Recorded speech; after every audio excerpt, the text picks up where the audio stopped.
Reciprocal function. Well, it's the opposite of the regular function. Usually when you're talking about a reciprocal function, it's usually flips. And the best way to show you, hopefully they'll have one, so I don't want to have to pull up the calculator. But I can do it with the calculator. There we go. All right. That's the 1 over x function right there. And I already showed you these. I think this is a family of graphs. Did I show you all the family of graphs? Anybody want a peanut butter M&M? I thought we had these at Target for like $2 for $3. So anybody want one? I'll eat one so you don't think I got drugs on me. But anyway. Remember, this is 1 over x, and 1 over x squared is the volcano. Remember me telling you the one that looks right there? That's the volcano. Y'all remember those? Okay. The only thing I'm going to ask that you do on these is make sure you can graph them. So it's not a big deal as far as you don't have to do anything mathematical. Just make sure you can graph them. Make sure you know the domain. The domain is all real numbers, but what happens here? Well, remember, I told you a long time ago, when you're talking about domain and range, what affects the domain and range? Well, the directions, the instructor, or if it's a radical function or a what? A rational function, Hubert. Yes, that's right, class. Y'all remember. Thank you. So, you know, I went downstairs and I did a video downstairs because somebody was using this room, and the board downstairs in 137 wasn't like this one at all. I mean, it wrote so nice, and I guess nobody ever uses it. I don't know what it was, but anyway, I'll shut up. 4.1, it didn't do all this crap. Rationals.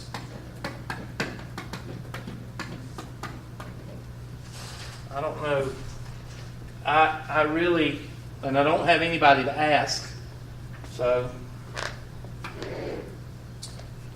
f of x is equal to 1 over x.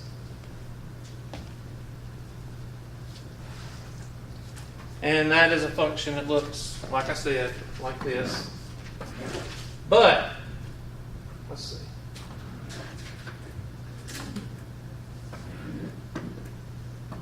What happens at 0? Well, what can you not have in a fraction?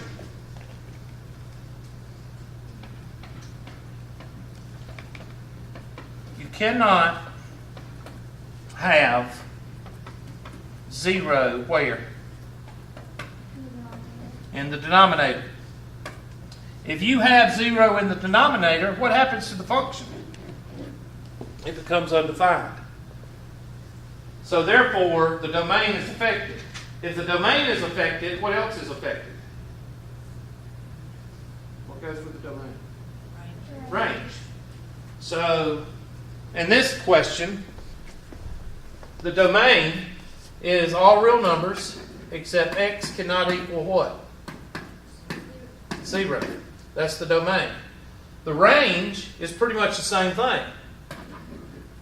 All real numbers, except y cannot equal what? 0. And the reason that is because when you plug in 0 for x, or you get, or plug in 0 for y, you're going to get 0 is equal to 1 over x. Multiply both sides by x, you get 0 is equal to 1, and 0 cannot equal 1, so it won't work. Yes, ma'am? Says you cannot have 0 in the denominator. I'm going to try something else. This. Let's see how this does. If this writes the same, then it's these things. Let's see what this does.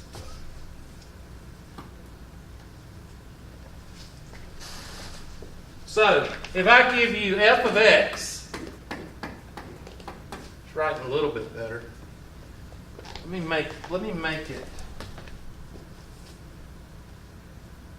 No, I can't make it wider. I was going to try to make it wider. All right, f of x is equal to 1 over x minus 3. So whenever you're given a rational is another word for what? Fraction, right?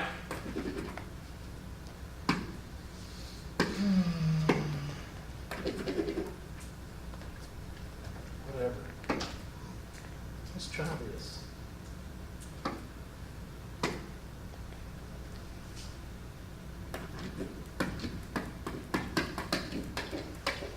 A rational function is another word for fraction function.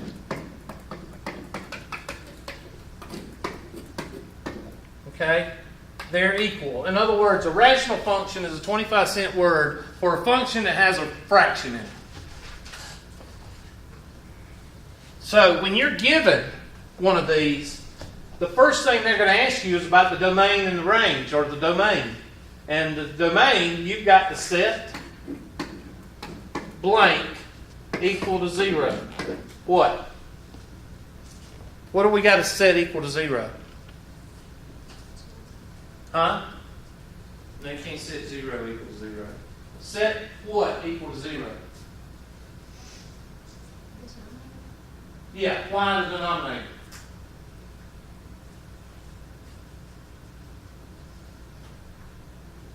Why the denominator? Because you can't have 0 in the what? Denominator.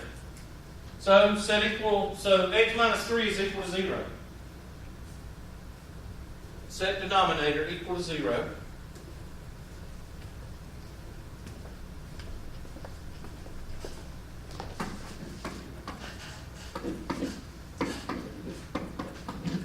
So x is equal to what?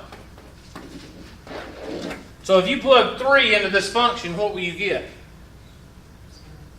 You get 0 in the denominator, which will blow the function up. So the domain for this function is all real numbers, except x cannot equal what?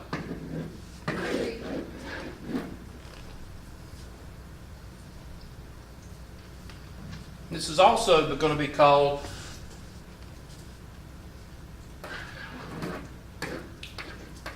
vertical asymptote.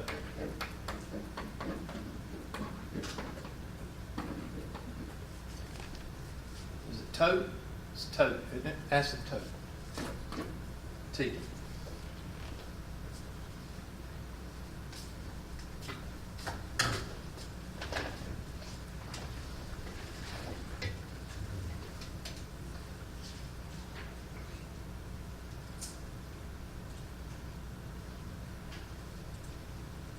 Is that right a little bit better?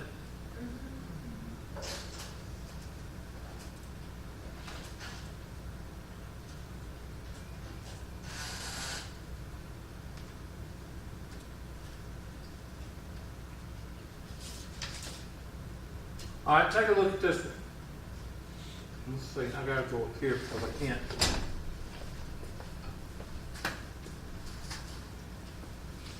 Okay.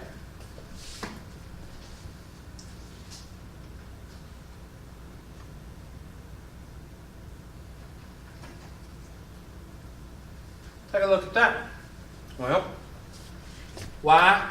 Okay, I didn't think I was going to be able to write. I thought I could write on it. But I'm not.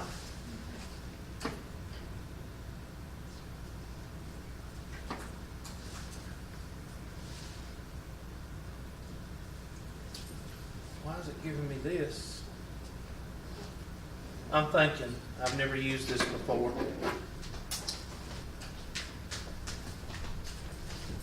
It's supposed to have a little thing up here. I guess I can't do this.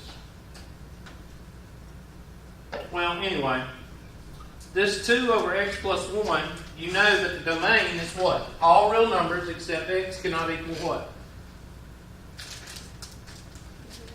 Say again? 0. No. -1. -1. All right. So that means that, what is this plus? Is plus 1, is it connected to the x? Yes. So that means this is a horizontal of what?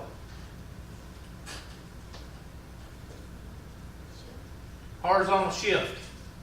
Which way? 1 to the what? Okay, did y'all forget everything we learned in chapter 1 and 2 or chapter 2 and 3, whatever? 1 to the what? 1 to the left. And that's why it's over 1 to the left right here. See? So instead of it being at the origin, it's 1 to the left. So your vertical asymptote is going this way. Your horizontal asymptote is this, and we'll get to that in just a minute, how to know what the horizontal asymptote is.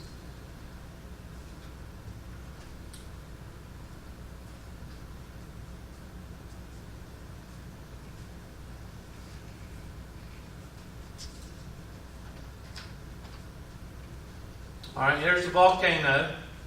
Write down 1 over x squared. You've got that in your family of graphs. And there it is, the volcano. Mr. Lunsford, did you bet me? I did. Okay. Nobody ever would bet me the 50. I didn't bet you 50. I know. I think you bet me 10. Yeah, I think I changed it. Oh, it got changed to what? A drink. It did? Yeah, because you said that you wouldn't pay me if I was right. No, I wouldn't take money from you Yeah. if you were right, Yeah, that's like, because somebody would say something. So, that's just not fair. listen, there's always one. No matter if you're at work, no matter if you're in school, no matter if you're... There's always one person that'll spoil it for everybody. All right, look at this one. 1 over x minus 1 quantity squared. Set the denominator equal to 0. It's not going to make that much of a difference. The answer is still going to be what? Positive 1. So your vertical asymptote is at 1. Right there. Vertical asymptote is usually shown by a dashed vertical line. Okay?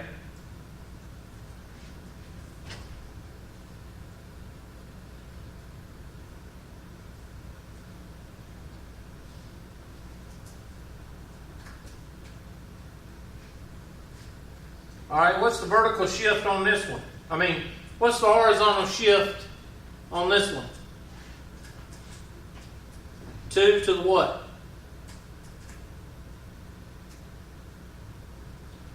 Two to the left, Hubert. That's right, class. And what's the horizontal and what's the vertical shift? Down 1. Thank you. Appreciate the interaction. 1 person out of 10. Okay?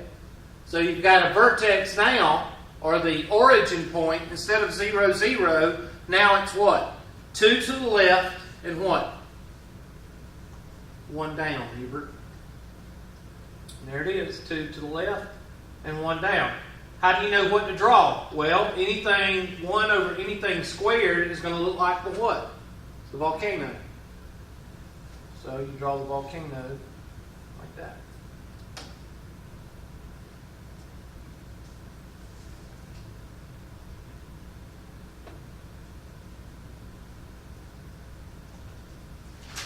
And that's on page 274. The domain is all real numbers except x cannot equal what? -2, Hubert. That's right, class. Do y'all understand what I'm talking about? Y'all aren't saying anything. Mr. Lunsford, do you understand what I'm talking about? Okay, thank you. Always good to have a class that interacts. So on this, let's do a couple in your homework right here. What about 26? Tell me about 26. What is 26?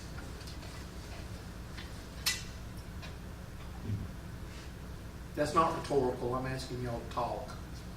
What is 26? What does it look like? It's going to be a volcano. It's going to be a volcano. It's going to be going Up 3. Why isn't that horizontal shift 3 to the left? Why do you say it's a vertical shift? Because it's not down here anymore. It's not down there with the x. That's why. If it was a horizontal shift, it would be x plus 3, quantity squared, and then plus 3 out to the right. Or x plus 2 in the denominator. What is the vertical asymptote?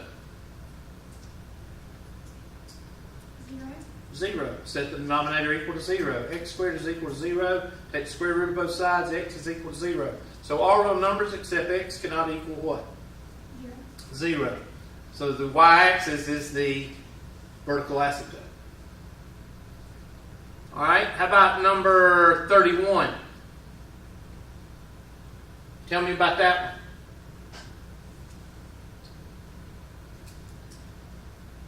It's going to be to the left 2 and down 3. Left 2, down 3. Good. What else? It's going to flip somehow with the negative, so I don't really know. It's going to look like an upside down volcano.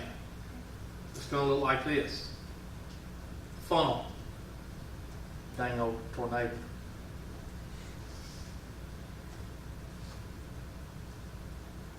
Did I piss y'all off somewhere, Sergio? Did I make y'all mad or something?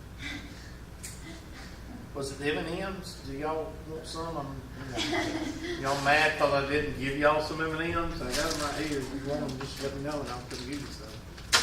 Peanut butter is the best. And I am a Reese nut, but I will not eat Reese pieces. I don't like them. I like these. They messed it up. Huh? The Reese pieces just screw everything up. I don't like them. They're not good. All right. So what about number 32? It's going to be to the left 4. Up, Right 4. The right 4, yeah. To the right 4. Up 2. And Up then 2, upside and it's down. a funnel. So make sure you can tell me what these look like, and then check them on your graphing calculator. You should be able to tell what they look like without a graphing calculator. But to check it, you can check it with your graphing calculator.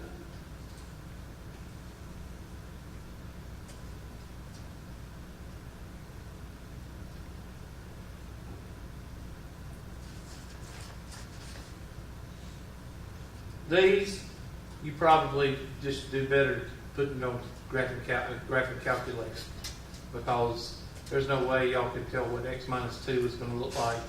You know what x minus 3 is. You know that that's the vertical asymptote is at 3. But best thing to do is graph those. Okay, here is your vertical and horizontal asymptote section, which is 4.2. They should give you the rules for. Go ahead and look at that box right there. The vertical asymptote is a vertical line, and the horizontal asymptote is a horizontal line. It should give you the rules on the next page somewhere.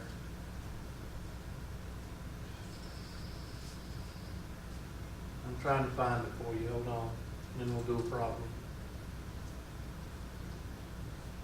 Okay, where are the rules? Where are the rules? They're supposed to give you the rules. There they are. On page 279. Write those down. If you don't have your book and you want to write them in your notes, there they are. Vertical asymptote, set denominator equal to what? 0, Hubert. That's right, class. Okay, so that's vertical asymptote. We already covered that. Yes, ma'am. What page is that? Page 279. Oh, y'all can talk. Okay? Vertical asymptote, page 279. Vertical asymptote we already went over. Now, other asymptotes. Well, what's the other asymptote? Well, horizontal is the other, but you can't have an oblique, which means going at an angle. So, if the numerator has a lesser degree than the denominator. Somebody give me an example of a lesser degree in the numerator than the denominator.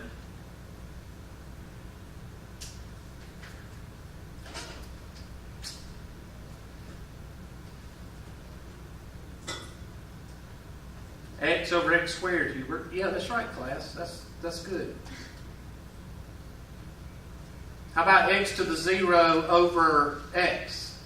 Yes, that's 1 over x, okay? Because x to the 0 is 1, so it'd be 1 over x. Yes, that would be vertical, that would be your horizontal asymptote. What about x to the 3rd over x to the 4th? Yes.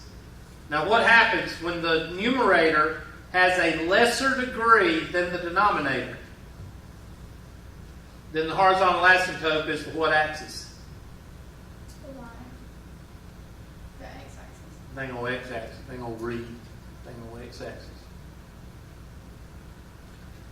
If the numerator and denominator have the same degree, so x squared over x squared, then what do? Well, look at what it says right here. If you have a subscript n, x to the n over b subscript, in other words, if the x's have the same degree, then basically all this cancels, the x to the n's cancel, and what are you left with? A to the 0 plus b to the 0, where b to the n is not equal to 0. In other words, you're going to have the coefficients. Your answer is going to be the coefficient. So what if I have 1x squared over 2x squared? What would my horizontal asymptote be? 1x squared over 2x squared. What happens to the x squareds? And you're left with, you're left with, So your horizontal asymptote is 1/2. Do y'all do this to all y'all's teachers? I don't really talk in any of my other classes, but this one, to be honest. Oh yeah, you're really gangbusters in here, I'm telling you. Dancing on the tables. Alright. Now, here's the one that y'all gonna hate. Why? Because you have to use long division. And y'all suck at that, right? If the numerator is of degree exactly 1 greater than the denominator, then there may be an oblique asymptote. To find it, divide the numerator by the denominator and disregard any remainder. Set the linear polynomial quotient of the quotient equal to y to find the equation of the asymptote. I ain't worried about that. So you need to mark C. If numerator has 1 higher degree than the denominator, so x squared over x, then you have to use long what? Division. And what you get on the top of the division symbol, that's going to be your oblique, which will be usually a diagonal line. And you'll see them in just a minute what it looks like.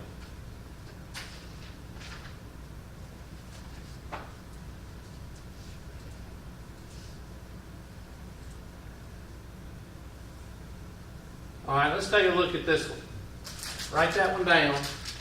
X plus 1 over, and it wouldn't hurt for you to have some graph paper in this section, but if you don't, it's no big deal. Just try to use a straight edge if you can to draw your, to draw it neat.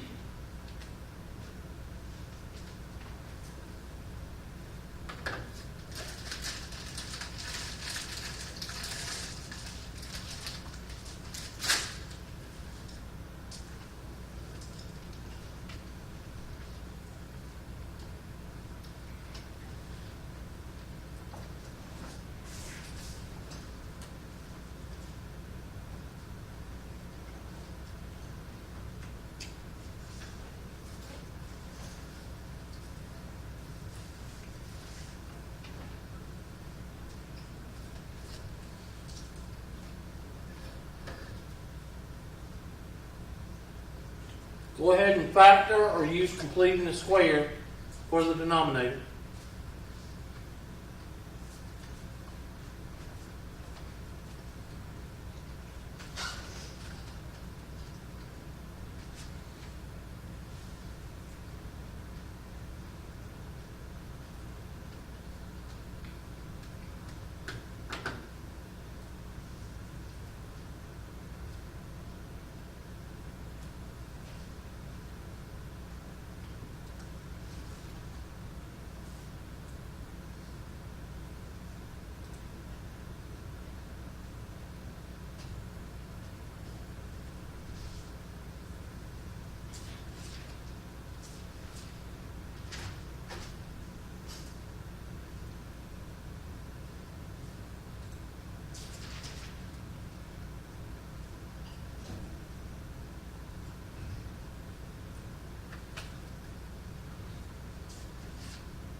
figure out how to get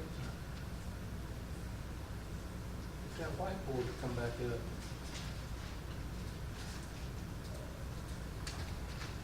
Not up here anymore. I guess it just went away.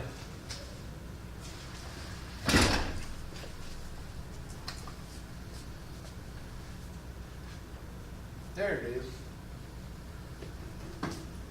So what's the problem? F of x is equal to what? F of x is equal to x plus 1 over 2x squared plus 5x minus 3. No, that didn't do much good. It's still writing all crazy. I don't know how to fix it. I'm sorry. I know I wrote the same way downstairs and it didn't do all this. All right, so set the denominator equal to what? 0. 2x squared plus 5x minus 3 or plus 3? What is that? God, I can't even read my own writing. Okay, it's not an eraser anymore. Downstairs it was an eraser.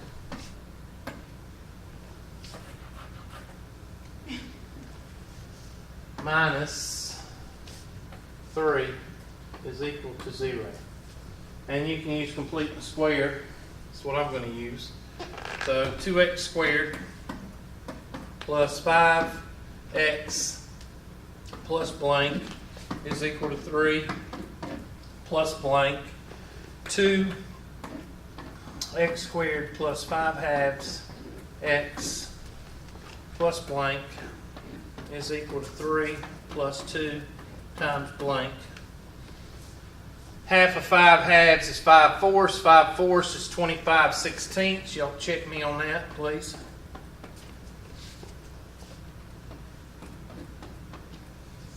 And that's going to be 2 times x plus 5 fourths quantity squared is equal to, well, that'll go out here with an 8, and this is 24 eighths. So 24 eighths plus 25 eighths is 49 eighths. Y'all check me. And I don't care about the vertex because this is something totally different. So divide, or 2 times x plus 5 fourths quantity squared is equal to 49 eighths. Divide by 2 over 1, divide by 2 over 1, multiply by 1 over 2, x plus 5 fourths quantity squared is equal to 49 sixteenths. Take the square root of both sides. X plus 5 fourths is equal to positive or negative 7 over 4. And x is equal to positive or negative 7 minus 5 over 4. And what's 7 minus 5? 2 fourths, which is 1/2. And negative 7 minus 5 is negative, I have no idea. Negative 12 divided by is negative 3. So at those 2 points, there's your 2 x and your 2 vertical asymptotes. Y'all check me and see if y'all got the same thing. I know you'll tell me. Y'all will all speak up and tell me if I get something wrong. I have no doubt about that.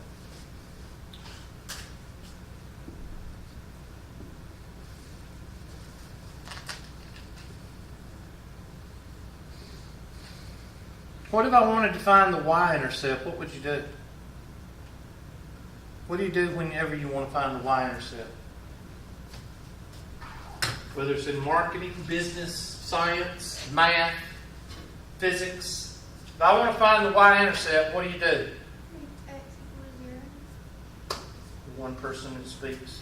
X equals 0. So do that.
So if you plug in 0 for x, what do you get up top? 1. And what do you get on the bottom? Negative what? 3. So your y-intercept, somebody write that down, your y-intercept is negative 1/3. Your x, your vertical asymptotes is 1/2 and negative 3. And this is a function that's going to look like L's, kind of look like L's. First one's going to be like this, I'm thinking. So what you do is to sketch it. Y'all going to have to tell me what all these numbers are so I can. There we go.